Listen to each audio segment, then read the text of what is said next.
நம்முடைய எண்ணங்களுக்கு ஆழமான சக்தி உண்டு. நம்முடைய எண்ண ஓட்டம் மற்றவர்களுடைய மனத்தையும் மற்றவர்களுடைய மன ஓட்டத்தையும் உண்மையிலேயே வழி நடத்துகிறது. மேலோட்டமா கேட்டா நம்ப முடியாது.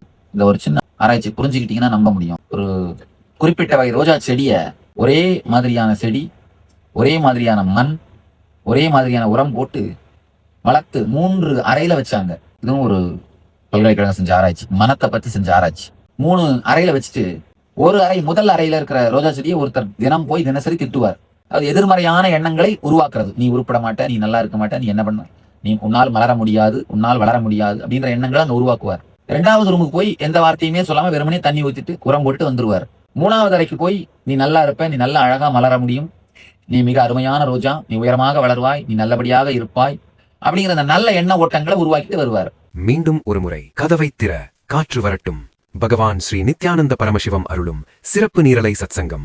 வெறும் 21 நாள், ரொம்ப நாள் இல்ல, வெறும் 21 நாள் மட்டும் இந்த பரிசோதனை செஞ்சு பார்த்திருக்காங்க. செஞ்சதுல நம்மளால நம்பவே முடியாத முடிவுகள். இந்த முதல் ரோஜா செடி இறந்து விட்டது.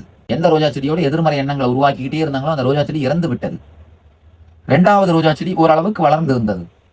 3வது செடி 2 மடங்கு செழிப்புடன் வளர்ந்து பூக்கள் பூத்திருந்தது.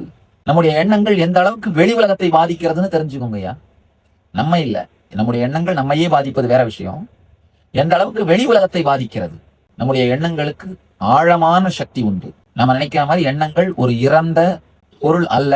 அவை உயிருடைய ஒரு உணர்வு, உயிருடைய ஒரு சக்தி.